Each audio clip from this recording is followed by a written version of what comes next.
आप देख रहे हैं RTI इन्वेस्टिगेशन न्यूज 18। तो मैं एक बात यहाँ पर कहूँगा, मैंने आज जरा भंडाफोड़ करने के लिए यहाँ पर कुछ चिट्ठियाँ भी लाई है कि जो जनता की तरफ से मेरे को मिली है। जनता ने कहा कि भाई ये जो बातें हैं ये सब जनता तक जाना चाहिए, इसलिए एक एक दो चिट्ठी जो है यहाँ पर मेरे को लाकर के जनता ने दिया है। सबसे पहली बात तो ये है कि आज जो है भुसावल शहर के अंदर एक जो है ऐसे निकम्मे व्यक्ति पागल डॉक्टर को समर्थन दिया गया कि जो पागल डॉक्टर को समर्थन देने वाला वो भी एक तो पागल नेता होगा। ऐसे लोगों ने आज इस पागल डॉक्टर को समर्थन दिया। इलेक्शन शुरू होने के लिए जब से इलेक्शन की प्रक्रिया शुरू हुई, जब से लेकर के तो अभी तक के 15 से 20 दिन हो चुके हैं और प्रचार प्रसार रैलियां सभा सम्मेलन शुरू हो चुके हैं, मगर अभी तक के कभी उसको डॉक्टर को समर्थन किसी ने नहीं दिया। मगर आज राधा कृष्ण होटल के अंदर माजी आमदार संतोष चौधरी ने एक मीटिंग का आयोजन किया और उस मीटिंग का आयोजन करने के बाद में वहां पर लोगों से पूछा, मुट्ठी भर लोग थे, ज्यादा लोग नहीं थे, तुम तो हजारों की तादाद में है, वहां सिर्फ कौन थे? चमचे, दलाल, हस्त में माल डालने वाले। वो जो मीटिंग थी, वो मीटिंग के अंदर कौन थे? तुम्हारे जैसी जनता नहीं थी। वो मीटिंग के अंदर जो थे, जिसकी लाल जेब होंगी उसके जेब में पैसा जाएगा, ऐसे चमचे, दलाल, हस्ती कम संख्या में की मीटिंग वो राधा कृष्ण होटल के अंदर माजी आमदार संतोष चौधरी ने लिया। उस मीटिंग के अंदर माजी आमदार संतोष चौधरी ने कहा कि आपके सामने मैं दो कैंडिडेट दे रहा हूं। पहला कैंडिडेट जो है वो डॉक्टर है और दूसरा कैंडिडेट जो है वो जंगले बाई है। ये दो उम्मीदवार में से आप बताइए कि भाई किसको आपको चुनना है। तो वहां के लोगों ने पूछा, बड़े प्यार से पूछा, शांति से पूछा, भाऊ आप ये जंगले को दे रहे हो, ये जंगले की बात पूछ रहे हो, आप ये डॉक्टर मानवतकर की बात पूछ रहे हो, मगर जो मुसलमानों के लिए लड़ता है वो जगन सोरेन की बात आप क्यों नहीं कर रहे हो? अरे जो हमारी कौम के लिए लड़ता है उसकी बात आप क्यों नहीं कर रहे हो भाऊ? आप क्यों जगन सोरेन को जो है आप साथ क्यों नहीं दे रहे हो भाऊ? आप समर्थन जगन भाऊ को क्यों नहीं दे रहे हो भाऊ? ऐसा जब हमारे मुस्लिम भाइयों ने प्रश्न पूछा, सवाल पूछा, तो संतोष चौधरी ने कहा कि मेरे पास में जो है समय कम है, मेरे को अनिल चौधरी का प्रचार करना है, इसलिए मैं रावर में जाकर के प्रचार प्रसार करने वाला हूं। और मेरे को जो है जगन सोरेन भिखारी ने कुछ नहीं दिया, जगन सोरेन गरीब ने कुछ नहीं दिया। जगन सोरेन में इतनी ताकत नहीं है कि वो संतोष चौधरी को खरीद ले। अरे जगन सोरेन तो भिखारी है, फकीर है रास्ते का। ये बात संतोष चौधरी ने सही कहा। मैं नहीं खरीद सकता संतोष चौधरी तुझे, मैं नहीं खरीद सकता, मेरे पास इतनी धन दौलत प्रॉपर्टी जमीन जुमला नहीं है, मैं तुझे नहीं खरीद सकता हूं संतोष चौधरी। मगर तुझे खरीदने के लिए डॉक्टर मानवतकर के 2 करोड़ रुपए ही काफी है। संतोष चौधरी ने ये भंडाफोड़ कर रहा हूं मैं, ये भंडाफोड़ कर रहा हूं मैं, ये पर्दाफाश कर रहा हूं मैं। 2 करोड़ रुपए डॉक्टर मानवतकर से लिया। वो इसके लिए लिया कि उधर उसका भाई अनिल चौधरी खड़ा है, उसके प्रचार के लिए उसके पैसे लग रहे थे, इसलिए डॉक्टर डॉक्टर मानवतकर को पाठिंबा दिया और डॉक्टर मानवतकर से 2 करोड़ रुपए लिया। ये सच्चाई मैं तुम सब लोगों के सामने भंडाफोड़ कर रहा हूं दोस्तों। ये राज की बात मैं आपके सामने भंडाफोड़ कर रहा हूं। इतने दिन तक के कभी संतोष चौधरी मैदान में क्यों नहीं आए? और इलेक्शन में आप देखिए। और दूसरी बात कि जय भीम वाला आमदार नहीं बनना चाहिए। जय भीम वाला कामगार नेता जगन सोनवणे जो मुसलमानों की लड़ता, वो आमदार नहीं बनना चाहिए। इसलिए संतोष चौधरी इतना बदमाश है कि ये बदमाश ने और दूसरी युति, छुपी युति किया। ये छुपी युति किससे किया? ये दोस्ताना किससे किया? ये प्यार मोहब्बत पर्दे के पीछे किससे किया? और ये जो दोस्ताना, ये जो याराना, ये जो किससे किया? यहाँ पर जो है कि उसको संतोष चौधरी को ऐसा लग रहा है कि वोटों का डिवाइडेशन होगा तो मेरा पीए संजय सावकर चुन कर आएगा, इसलिए उससे भी 2 करोड़ ले लिया। यानी 4 करोड़ हो गए। अनिल को काम में आ गए। अब अनिल के लिए उधर का रास्ता खुल गया। तो 4 करोड़ रुपए संतोष ने लेने के बाद इस तरीके से छुपी युति किया संजय सावकर से। और जब युति किया तो छुपी युति किया, वहां से भी धंधा कर लिया। और यहाँ से जो है ओपन जो है उसको पाठिंबा देके उससे भी धंधा कर लिया। और सबसे जो है पैसा जमा करके और ये धंधा कर लिया। अरे संतोष चौधरी जो है ना, संतोष चौधरी, ये संतोष चौधरी जो है, ये संतोष चौधरी, ये जो संतोष चौधरी है, ये दुकानदारी करने वाला, ये राजकीय वेश्या है। संतोष चौधरी जो है ये दुकान चलाता है और दुकान चलाते समय ये राजकीय सौदेबाजी करता है। संतोष चौधरी जो है और ये कहीं भी बिकती है। संतोष चौधरी बिकाऊ है, बिकाऊ माल, कोई भी खरीद सकता है। मगर उसने एक बात अच्छी बोला कि जगन सोनवणे भिखारी है, फकीर है। अरे मेरे पास में धन शक्ति नहीं होगी, मेरे पास धन शक्ति नहीं होगी, धन दौलत प्रॉपर्टी जमीन जुमला नहीं होगा, मुझे मान्य है ये बात। मगर मेरे साथ में तुम्हारी जन शक्ति है तो मैं चुन करके जाऊंगा दोस्तों, क्योंकि जन शक्ति मेरे साथ है। मेरे साथ ख्वाजा गरीब नवाज है, तेरे संतोष चौधरी के इसलिए पहले टिकट मिलने के पहले ख्वाजा गरीब नवाज की चौखट पे गया ये फकीर, ये गरीब माता चुन के आया। आप संतोष चौधरी तेरे में क्या, तेरे बाप में भी हिम्मत नहीं कि जो जगन सोनवणे पे गिरा के बता दे। उसका कारण बताता हूं मैं आपको, मैं कैसा इलेक्शन में कामयाब होने वाला हूं, उसका कारण मैं आपको बताता हूं। मैं कैसा चुन करके आने वाला हूं, उसकी बात मैं आपको बताना चाहता हूं। MIM के नेता का नाम सुना? इम्तियाज जलील भाई, सबने सुना? इम्तियाज जलील भाई औरंगाबाद के अंदर MIM के तरफ से खड़े थे, MIM के तरफ से खड़े थे।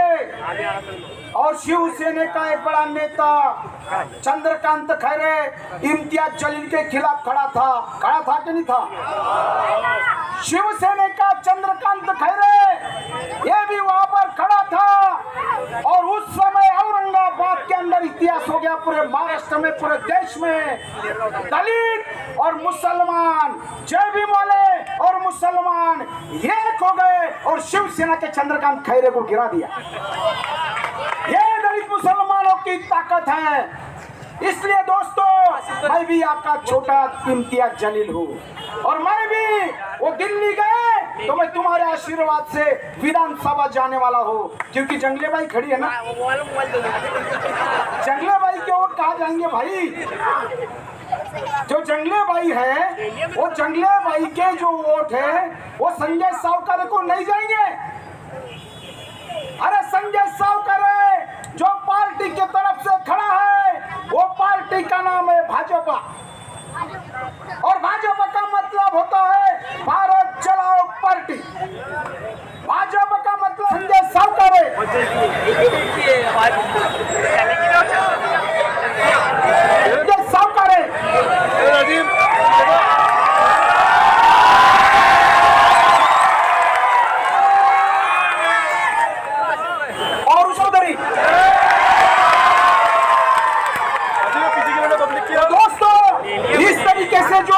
ये जंगले भाई जो है ये संजय सावकर को काटने वाले हैं।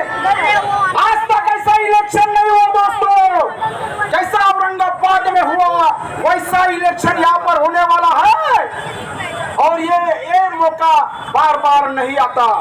जो जंगले भाई के लेवा पाटीदार समाज के वोट है वो संजय सावकर को नहीं मिलेंगे, वो मिलेंगे जंगले भाई को। लेवा जाएगा उधर और जगन सोने जाएगा मुंबई।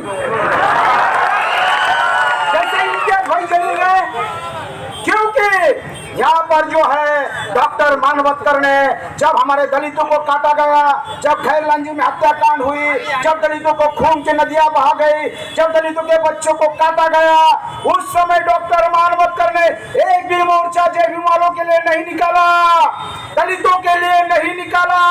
अरे जो डॉक्टर बाबा साहेब अम्बेडकर जयंती में नहीं आ सकता, बाबा साहेब अम्बेडकर को हार नहीं डाल सकता, जिसकी पत्नी चर्मकार है, चमार है, जो संजय सावकर चमार है, ये दोनों चमारों की मिली भगत है, जिसकी डॉक्टर मानवतकर की औरत, ये संजय सावकर चमार की यहाँ पर जो है उसकी रिश्तेदार है, ये दोनों का साथ में गुजरात के अंदर बिजनेस है।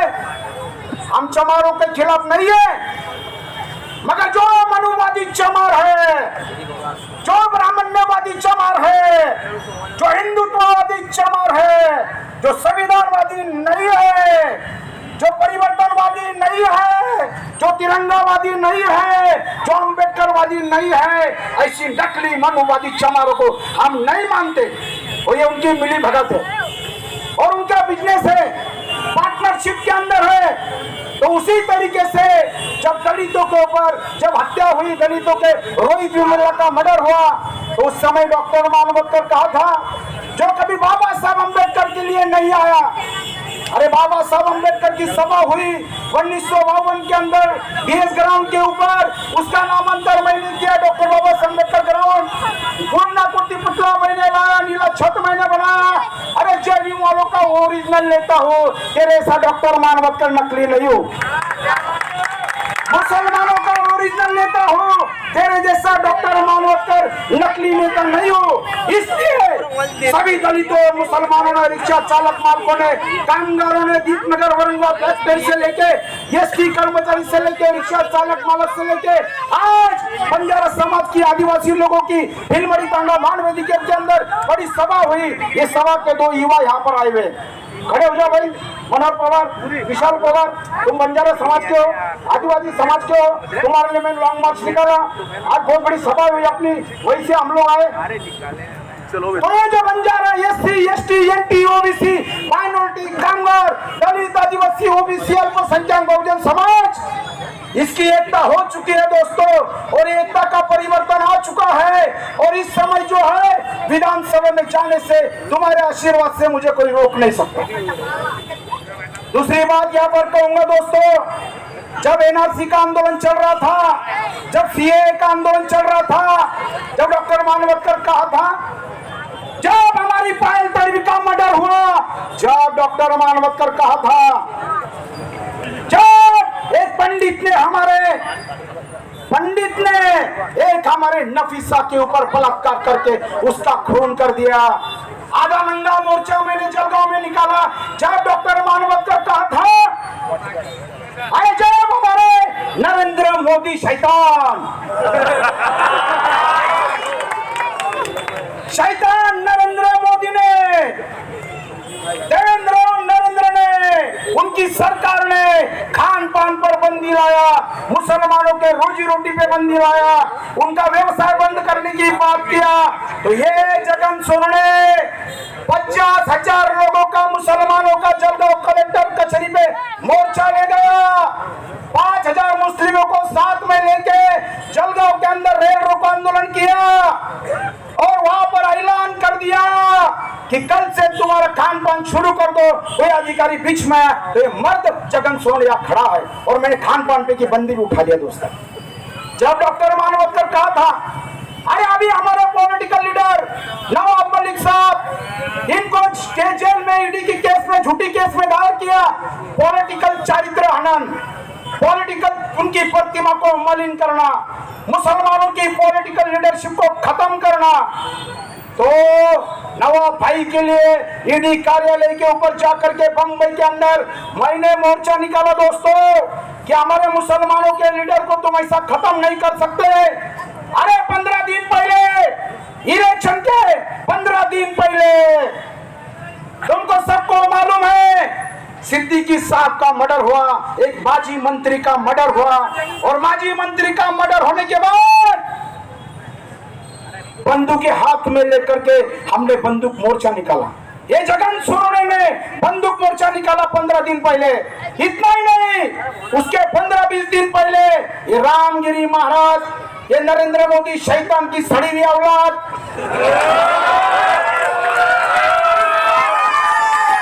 जब इसने मोहम्मद पैगंबर साहब के खिलाफ बात की तो भुसावल में से आवाज मैंने उठाया, मंत्रालय के ऊपर मोर्चा लेके गया और भुसावल के अंदर मोहम्मद पैगंबर साहब के सम्मान में जगन सोरेन मैदान में ये नारा मैंने लगा के RPF, GRP, police force, military सबके साथ में लड़ा और जेल में गया।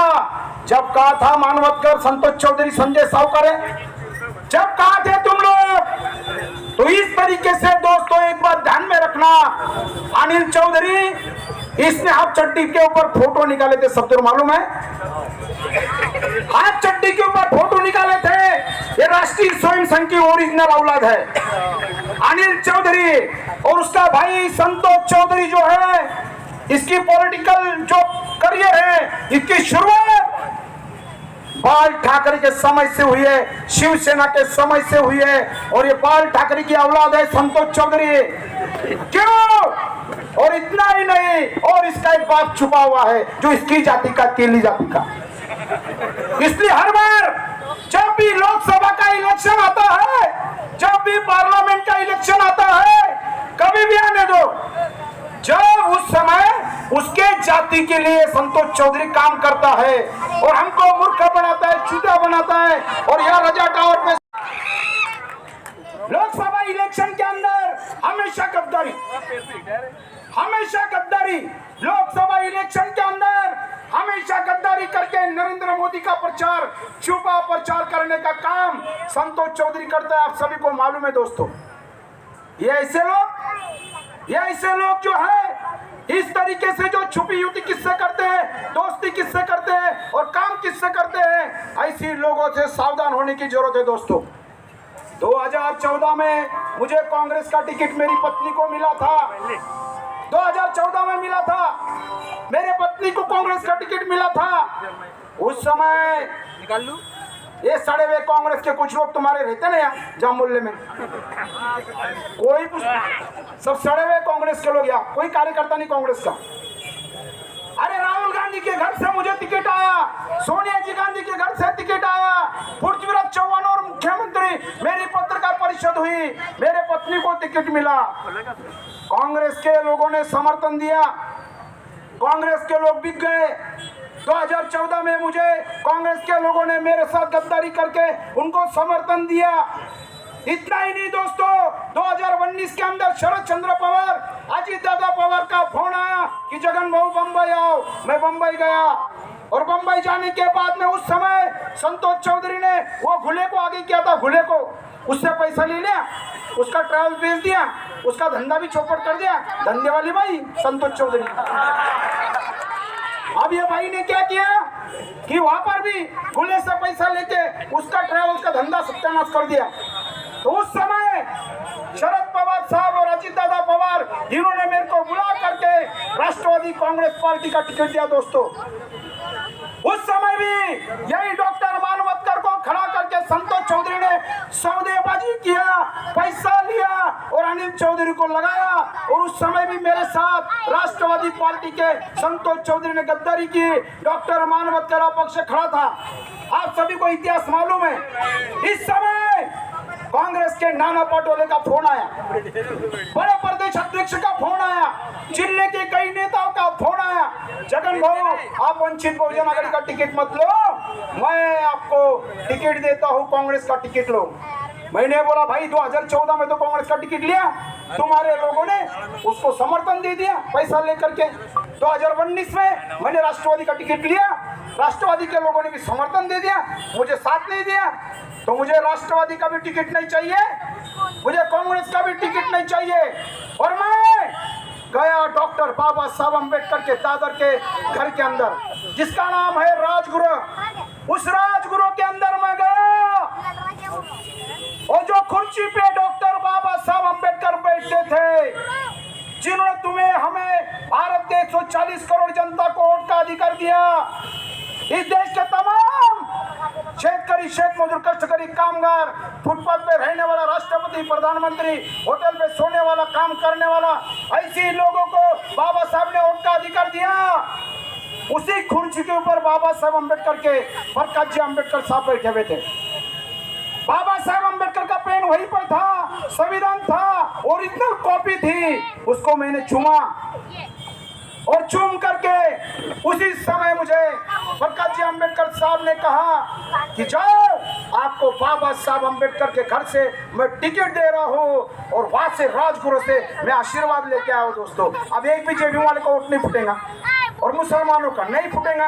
आपको चट्टान की तरह हम एक हो चुके हैं, नेक हो चुके हैं। आप लोग चिंता करने की कोई जरूरत नहीं है। इस समय संतोष चौधरी क्या, डॉक्टर मानवतकर क्या, संजय सावकारे क्या, कोई भी आया तो दलित मुसलमान एक हो चुके हैं और मेरे साथ में है। इसलिए किसी भी अफवाह पर, किसी भी कोई बात के ऊपर अभी कोई विश्वास नहीं करना। दोस्तों, आप सभी को मालूम है कि मैंने जो है इलेक्शन में मैं लड़ा हूँ। इन्होंने मुझे कहा, संतोष चौधरी ने के फकीर है, गरीब है। भाइयों, मेरी बच्ची है यहाँ पर, मैं डॉक्टर बाबा साहब अम्बेडकर की सौगंध खा के कहता हूँ, यहाँ पर मेरी बच्ची है, यूपीएससी कर रही है, कलेक्टर की परीक्षा दे रही है, निर्मिति।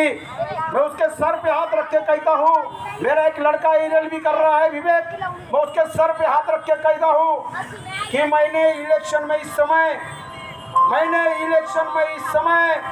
मेरा घर भेज दिया। दोस्तों, मैं इलेक्शन में खड़ा हूँ, मैं तुम्हें धन दौलत, प्रॉपर्टी, जमीन जुमला, पैसे नहीं दे सकता, क्योंकि मैं फकीर हूँ, मैं गरीब हूँ। दोस्तों, मेरे पास पैसा नहीं है भाइयों। अरे मैंने अपना घर बेच के मैंने यहाँ पर इलेक्शन लड़ रहा हूँ। दोस्तों, भाई तुम्हें कहाँ से धन दौलत, प्रॉपर्टी, जमीन जुमला और पैसा दूंगा, मटन मच्छी दूंगा, पैसा दूंगा? मेरे पास कुछ नहीं है, कुछ नहीं है मेरे पास। मैं इलेक्शन के अंदर जो है अपना घर बेच करके, मगर मैं एक बात करना चाहता हूँ, जो कहते हैं ना, कटेंगे, बटेंगे, लड़ेंगे, मरेंगे, ये जो नारा देने वाले जो लोग हैं, ये लोगों से मैं पूछना चाहता हूँ कि गुजरात के अंदर नरेंद्र मोदी शैतान, तूने हमारे मुस्लिम भाइयों के, माँ बहनों के पेट में के बच्चे को भी मार डाला। मैं पूछना चाहता हूँ नरेंद्र मोदी के शैतानी सरकार को कि हिंदू और मुसलमानों में दंगे करा करके तुमने हमारे मुसलमान भाइयों के खून की लाशें बिछाई है। अरे हमारे ये जो भाजपा का इनका जो कमल है, अरे ये कमल, ये भारतीय जनता पार्टी का कमाल, ये मुसलमानों के खून से लाल है ये कमाल। लो, मान देशभक्त अपने टीपू सुल्तान की तलवार अपने हाथ में, और ये हाथ नरेंद्र मोदी शैतान का कमल छाड़ दो। ये पैगाम देने के लिए दोस्तों मैं तुम्हारे पास आया। मैं क्या मांगता हूं तुमसे? मैंने कहा कि घर, अरे लोग टूट जाते हैं एक घर बनाने में। आरएसएस वालों, नरेंद्र मोदी शैतान वालों, बीजेपी वालों, अरे तुम तरस नहीं खाते बस्तियां जलाने में। अरे तुम कटेंगे बटेंगे की बात करते हो, मगर जब हिंदू और मुसलमान के अंदर दंगे का माहौल होता है, जब हिंदू और मुसलमानों को बांटा जाता है, जब हिंदू और मुसलमान भाइयों को लड़वाया जाता है, तो उस समय एक बात ध्यान में रखना दोस्तों, कि दुनिया के अंदर ये कटेंगे बटेंगे मरेंगे की बात करने वाले कहते हैं ना, उनसे मैं एक सवाल पूछना चाहता हूँ। अरे अगर एक दीवार टूट गई तो दीवार को सीमेंट से हम दोबारा जोड़ सकते, बना सकते हैं, मगर जिस दिन हमारे हिंदू मुसलमान भाइयों का दिल में टूट जाएगा तो दुनिया में ऐसा कोई सीमेंट नहीं है दोस्तों कि उसको जोड़ सके। ये आरएसएस वाले, ये बीजेपी वाले, ये मनुवादी, ये ब्राह्मण्यवादी, ये हिंदुत्ववादी, ये लोग कैसे मालूम है आपको? वरतून भगवे आणि खालतून नागवे। मालूम है तुमको? ये योगी जो है ना, वरतून भगवा आणि खालतून नागवा, ये इसमें के लोग हैं दोस्तों। तो हम सबको जो है किसी भी कीमत के ऊपर जो है इस समय कि आप सभी को पता है कि महाराष्ट्र के अंदर, देश के अंदर महान देशभक्त टीपू सुल्तान, इनकी जयंती नहीं मनाई जाती, इनकी जयंती को विरोध किया जाता है। और आरएसएस बीजेपी वाले ये प्रचार करते हैं कि भाई हमारे महान देशभक्त टीपू सुल्तान ये विलन है, ये खलनायक है। तो दोस्तों मैं कहना चाहता हूँ कि जिस दिन मैं आमदार बन जाऊंगा उस दिन सबसे पहले विधानसभा के अंदर टीपू जयंती मनाने का सूचना रखूंगा, प्रस्ताव रखूंगा, करार करूंगा। मैं मेरे पैसे से लाखों रुपए खर्चा करके हर साल 20 साल से देशभक्त टीपू सुल्तान इनकी जयंती मनाता हूँ। फैजपुर के अंदर पूरे जिले से लोगों को इकट्ठा करता हूँ। पुलिस वाले आते, ये चिट्ठी जैसी दिया वैसी नोटिस देते कि तुम टीपू सुल्तान की जयंती नहीं मना सकते, तुम्हें अरेस्ट किया जाता है, तुम नहीं मना सकते। मैं उस चिट्ठी को फेंक देता हूँ, नोटिस को फेंक देता हूँ और एक हाथ में देशभक्त टीपू सुल्तान की तस्वीर लेके, एक हाथ में तिरंगा लेके और कार्यकर्ता के हाथ में संविधान देके मैं देशभक्त टीपू सुल्तान इनकी जयंती मनाता हूँ। लाखों रुपया खर्चा करके जयंती मनाता हूँ और छाती ठोक के बोलता हूँ कि मैं टीपू सैनिक हूँ, छाती ठोक के बोलता हूँ। अगर तुम्हारे में हिम्मत है, डॉक्टर मानवतकर, संजय सावकर, संतोष चौधरी, मैं 1000 बार सभा में बोला हूँ कि तुम्हारे में अगर हिम्मत है तो जगन सोनू जैसा बोलता है छाती ठोक के कि मैं टीपू सैनिक हूँ, तो तुम भी एक बार बोल के बताओ कि मैं टीपू सैनिक हूँ। मगर नहीं बोल सकते, इतनी हिम्मत इनमें नहीं है। तो मैं जो है टीपू जयंती खुद मनाता हूँ और आमदार बनने के बाद और धूमधाम से टीपू जयंती मनाऊंगा, ये वचन मैं आपको देता हूँ दोस्तों। तो इस तरीके से जो है मैं आप लोगों को बता देना चाहता हूँ दोस्तों कि इस समय एससी, एसटी, एनटी, ओबीसी, अपने बहुजन समाज एक हो चुका है, कामगार वर्ग एक हो चुका है। अभी देवेंद्र फडणवीस आया था यहाँ कोई गली के अंदर, मातृभूमि चौक में आया था नरेंद्र, अपना देवेंद्र। तो देवेंद्र आने के बाद में वहां पर बैठा था अपना संजय सावकर है। संजय सावकर ने क्या कहा, अरे महाराष्ट्र का गृह मंत्री देवेंद्र फडणवीस आने के बाद उनके स्टेज के ऊपर संजय सावकर ने हिंदू मुसलमान को तोड़ने की भाषा किया और उसी के साथ साथ आमदार संजय सावकर ने मुसलमानों को टारगेट करने की भाषा किया, मुसलमानों के खिलाफ जहरीला भाषण किया। और जहरीला भाषण किसके सामने किया?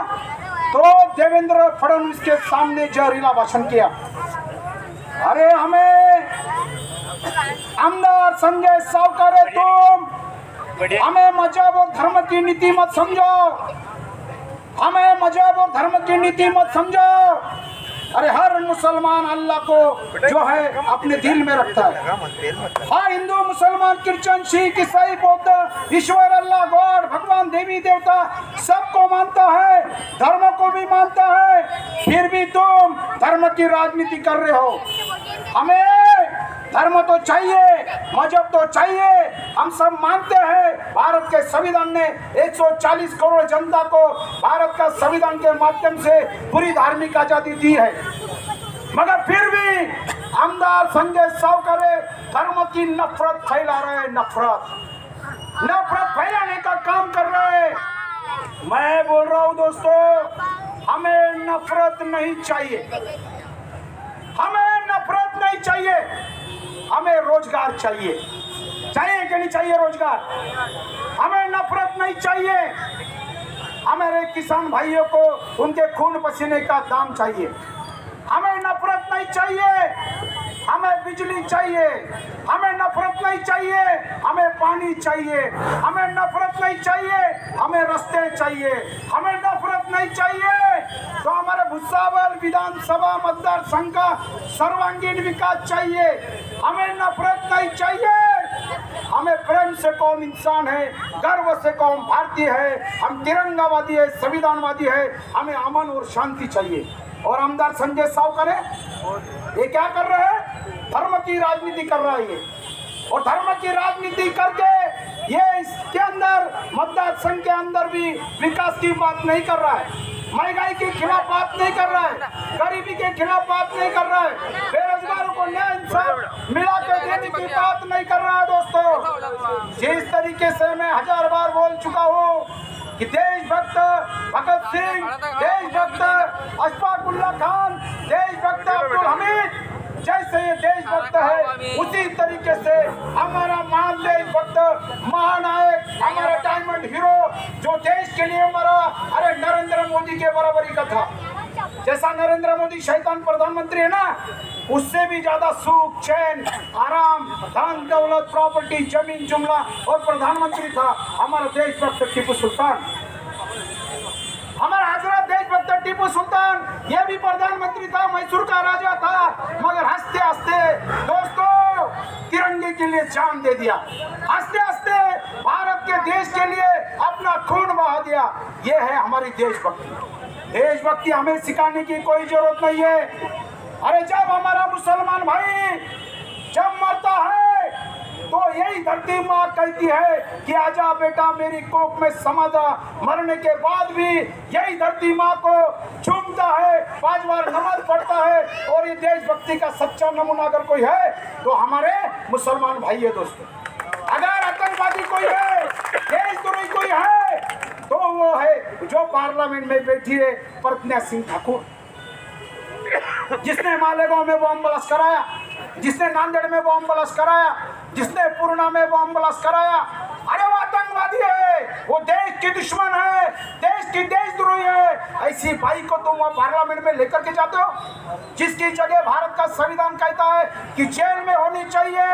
ये इसी प्रज्ञा सिंह ठाकुर, ये इसी खलनायिका, अरे हमारे तो डायमंड हीरो महानायक देशभक्त टीपू सुल्तान है। एपीजे अब्दुल कलाम साहब ने देश की रक्षा के लिए 100 करोड़ जनता की रक्षा के लिए बनाया हुआ अणुबॉम्ब, ये हिंदू बॉम्ब नहीं है, ये मुसलमान बॉम्ब नहीं है, ये क्रिश्चियन बॉम्ब नहीं है, ये सिख ईसाई बौद्ध बॉम्ब नहीं है। अरे भारत की 140 करोड़ जनता के लिए बनाया हुआ बॉम्ब, ये भारतीय बॉम्ब है। दोस्तों, ये है हमारी देशभक्ति। और तुम हमें देशभक्ति सिखाओगे? देशभक्ति जो है हमारे खून में कूट कूट के भरी है। फिर भी मुसलमानों को टारगेट करने का भाषण ये लोग इस देश के अंदर, इस महाराष्ट्र के अंदर करने का काम कर रहे हैं। दोस्तों, आप सभी को मैं एक बात बता देना चाहता हूं कि क्या हुआ। डॉक्टर ये जो है मानवतकर, ये पागल डॉक्टर है, बोला ये पागल डॉक्टर है। और इसको पाठिंबा देने वाला दूसरा एक पागल संतोष चौधरी, ये भी पागल है। कुछ भी भाषण देता, आता नहीं कुछ उसको, येड़ा येड़ा कुछ ही बक करते रहता। संतोष चौधरी पागल है, येड़ा है, उसको भाषण नहीं आता, कुछ भी बोलता हो। तो एक बात ध्यान में रखना दोस्तों कि कोरोना काल के अंदर ये डॉक्टर मानवतकर, ये हमारे जो गरीब लोग जो कोरोना काल के अंदर जो मर रहे थे, तो ये मरने वाले जो लोग हमारे रुग्ण जो थे, जिसको जीवदान देने का काम रेमडेसिविर करता था, वो रेमडेसिविर जो 5000 में मिलता था, वो 5000 का रेमडेसिविर जो है इसने 50,000 में, 30,000 में, 40,000 में डॉक्टर मानवतकर ने बेचा। ये रुग्ण सेवा है तुम्हारी, ये ईश्वर सेवा है तुम्हारी। यानी तुम गरीब रुग्ण की जान से खेलते हो, उनको लूटने का काम करते हो और उनके पैसे के ऊपर लूट करके। News 18 Right to Information